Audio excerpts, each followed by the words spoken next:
Bismillahirrahmanirrahim. Assalamualaikum warahmatullahi wabarakatuh.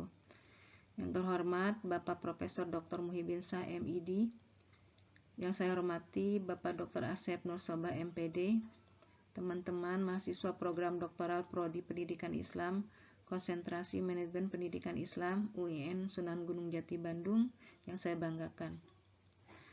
Puji syukur mari kita panjatkan kehadirat Allah Subhanahu wa taala. Alhamdulillah, pada kesempatan ini saya bisa menyampaikan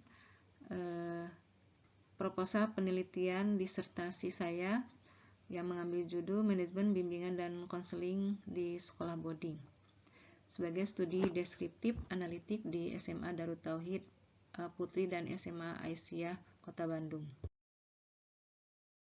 Yang melatar belakangi penelitian ini adalah bahwa bimbingan dan konseling atau BK di sekolah itu merupakan sebuah program yang memberikan layanan bantuan pada peserta didik dalam upaya mencapai tugas perkembangannya secara optimal. Pencapaian tugas perkembangan peserta didik dikelola dalam manajemen program layanan BK komprehensif, mulai dari perencanaan program, pelaksanaan program, dan evaluasi program. SMA Darut Tauhid Putri dan SMA Aisyah merupakan sekolah boarding putri yang meletakkan nilai-nilai ajaran Islam dalam pengelolaannya. Kesiapan peserta didik boarding dalam menghadapi lingkungan baru perlu didukung oleh suatu sistem manajemen layanan bimbingan dan konseling yang bertujuan untuk memberikan layanan pada peserta didik agar mampu mencapai tugas-tugas perkembangannya secara optimal. Adapun sekolah boarding SMA Darut Tauhid Putri dan SMA Aisyah merupakan sebagai satuan pendidikan yang berlandaskan nilai-nilai ajaran Islam dalam sistem manajemen pengelolaannya, sehingga layanan bimbingan dan konseling di satuan pendidikan tersebut akan mengacu pada landasan yang ditetapkan sekolah. Oleh sebab itu, diperlukan suatu penelitian lebih jauh mengenai manajemen layanan bimbingan dan konseling di sekolah boarding sebagai studi deskriptif analitik di SMA Darut Tauhid Putri dan SMA Aisyah.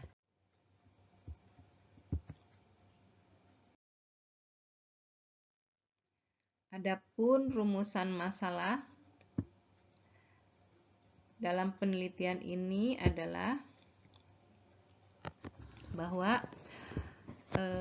satu, bagaimana perencanaan yang dilakukan oleh guru bimbingan dan konseling dalam menyusun program layanan bimbingan dan konseling di sekolah boarding. Yang kedua, bagaimana pengelolaan aktivitas dan wewenang dalam melaksanakan fungsi dan tugas layanan bimbingan dan konseling di dua sekolah tersebut. Yang ketiga, apa langkah-langkah yang dilakukan guru bimbingan dan konseling dalam memberikan layanan bimbingan pribadi sosial, belajar, dan karir. Yang keempat, bagaimana guru bimbingan dan konseling menggunakan komponen layanan bimbingan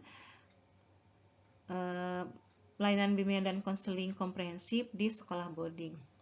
Selanjutnya, nomor 5, rumusan masalahnya adalah apa strategi layanan bimbingan dan konseling yang paling dominan digunakan guru BK dalam memberikan layanan bimbingan pada peserta didik. Selanjutnya, rumusan masalah yang keenam adalah pendekatan apa yang digunakan guru BK dalam memberikan layanan bimbingan pada peserta didik boarding. Dan terakhir adalah bagaimana guru BK dalam menyusun evaluasi setiap kegiatan layanan bimbingan dan konseling.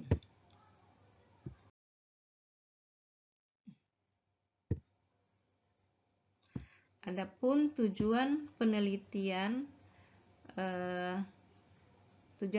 ini yaitu untuk mengetahui manajemen layanan bimbingan dan konseling di sekolah boarding. Meliputi yang pertama, misalnya bagaimana penyusunan perencanaan program layanan bimbingan dan konseling yang dilakukan oleh guru bimbingan dan konseling. Yang keduanya, bagaimana pengelolaan aktivitas dan wewenang dalam melaksanakan fungsi dan tugas layanan. Yang ketiganya, perencanaan langkah-langkah yang dilakukan guru bimbingan dan konseling dalam memberikan layanan bimbingan pribadi, bimbingan sosial, bimbingan belajar, dan karir. Yang keempat itu untuk mengetahui penggunaan komponen layanan bimbingan dan konseling. Yang kelima, tujuannya adalah untuk mengetahui strategi layanan bimbingan dan konseling yang dominan digunakan di sekolah boarding.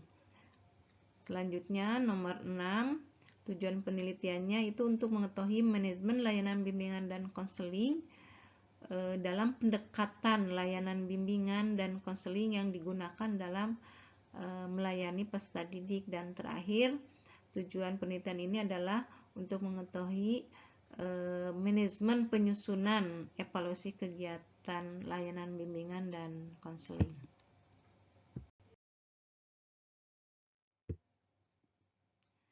Adapun manfaat penelitian ini bisa dilihat dua manfaat itu dari sisi teoritis dan sisi praktis.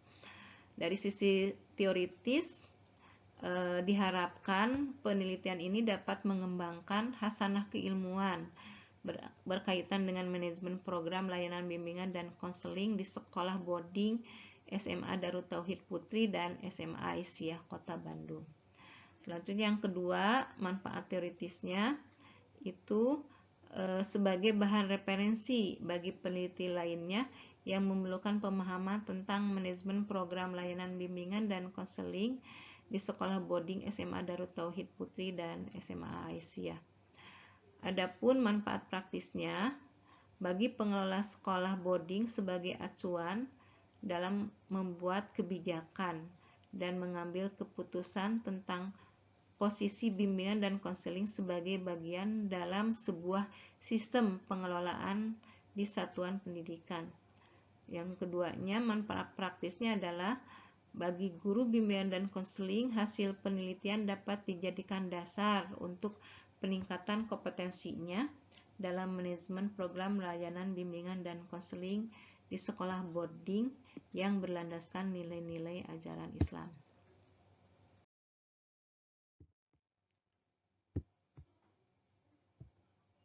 Selanjutnya, ruang lingkup dan batas penelitian. Ruang lingkup dan batas penelitian manajemen program layanan bimbingan dan konseling di sekolah boarding SMA Darut Tauhid dan SMA Aisyah meliputi kegiatan guru bimbingan dan konseling dalam pertama, penyusunan perencanaan layanan bimbingan dan konseling.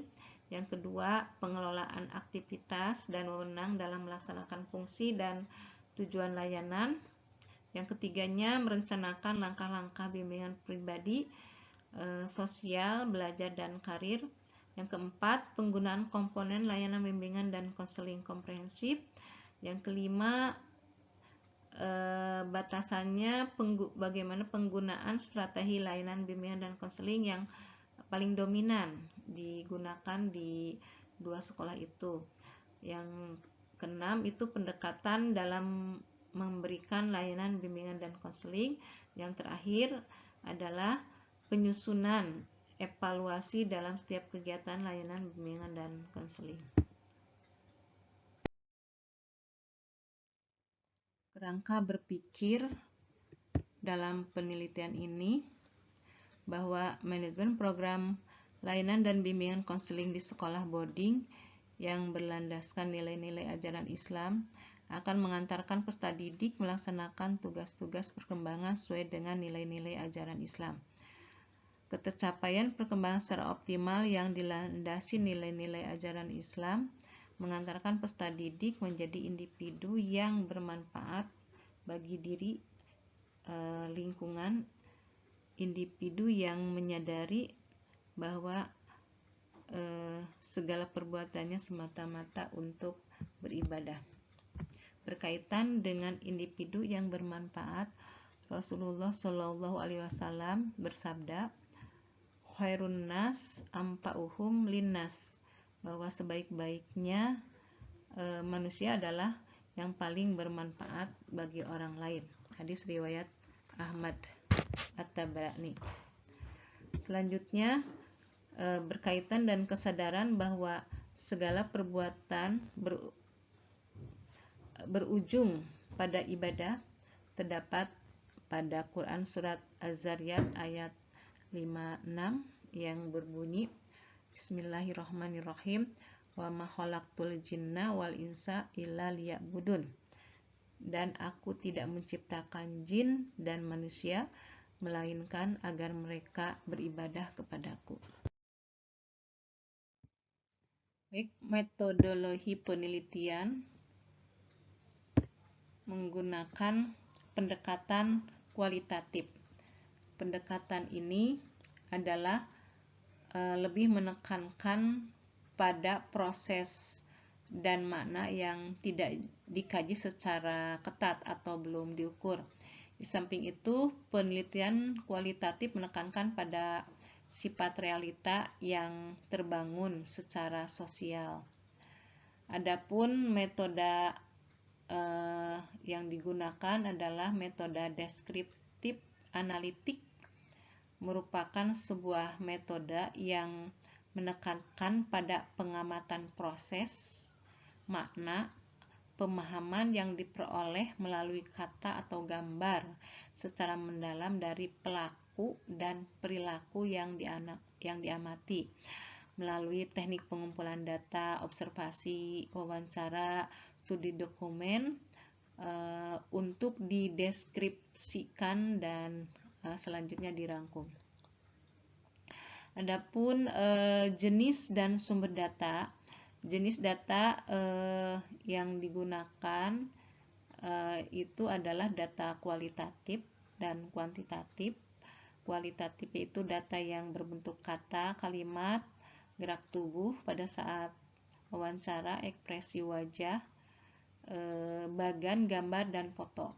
Data-data kualitatif yang nanti akan diambil pada saat kegiatan penelitian.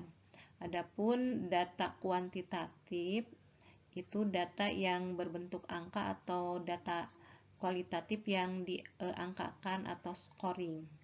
Data kualitatif itu sendiri terdiri dari data kualitatif empiris, yaitu data sebagaimana adanya, dan data kualitatif bermakna, yaitu data di balik fakta yang tampak. Ini jenis data ini dibutuhkan dalam penelitian, bimbingan, dan konseling. Selanjutnya, sumber data dalam penelitian ini dikumpulkan dari sumber primer dan sumber sekunder. Ya, sumber primer itu merupakan sumber data yang langsung memberikan data kepada pengumpul data atau kepada peneliti, sedangkan sumber data sekunder itu merupakan sumber data yang tidak langsung memberikan data kepada pengumpul data atau peneliti. Misalnya diambil dari literatur, ya, itu termasuk data sekunder. Adapun teknik pengumpulan data menggunakan teknik observasi, wawancara, dan studi dokumentasi, juga gabungan atau triangulasi dari teknik pengumpulan data, ketiga teknik pengumpulan data itu sendiri.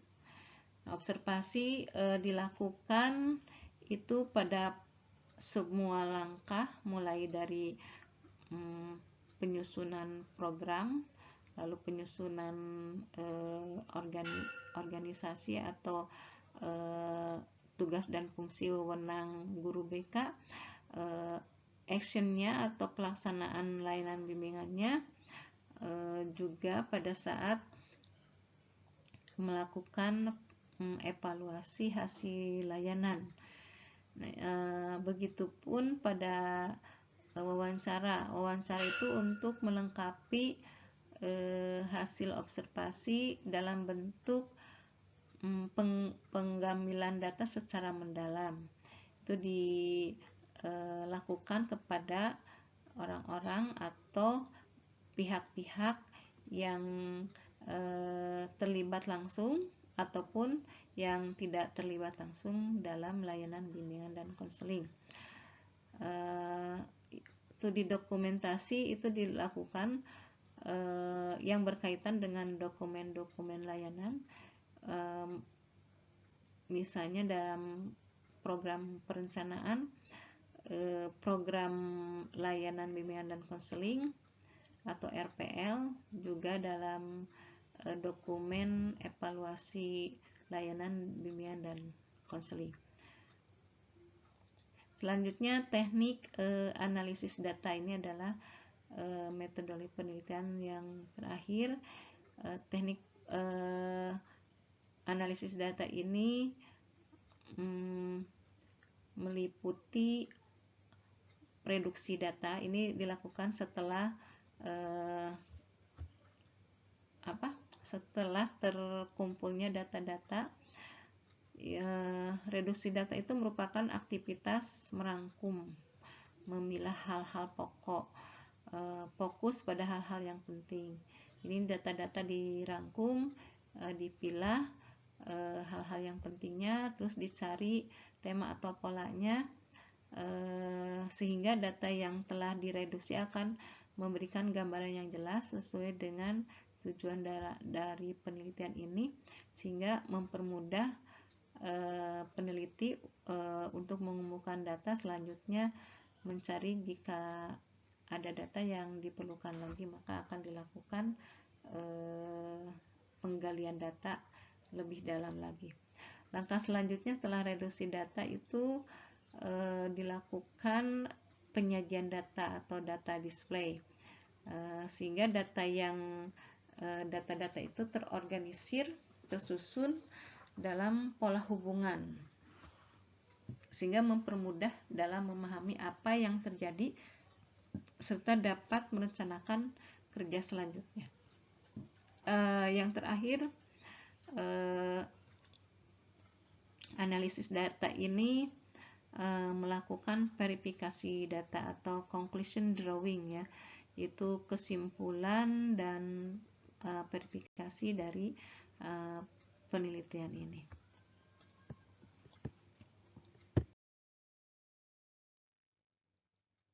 Demikian pemaparan saya tentang proposal penelitian disertasi tentang manajemen bimbingan dan konseling di sekolah boarding. Terima kasih atas perhatiannya. Akhirul kalam, assalamualaikum warahmatullahi wabarakatuh.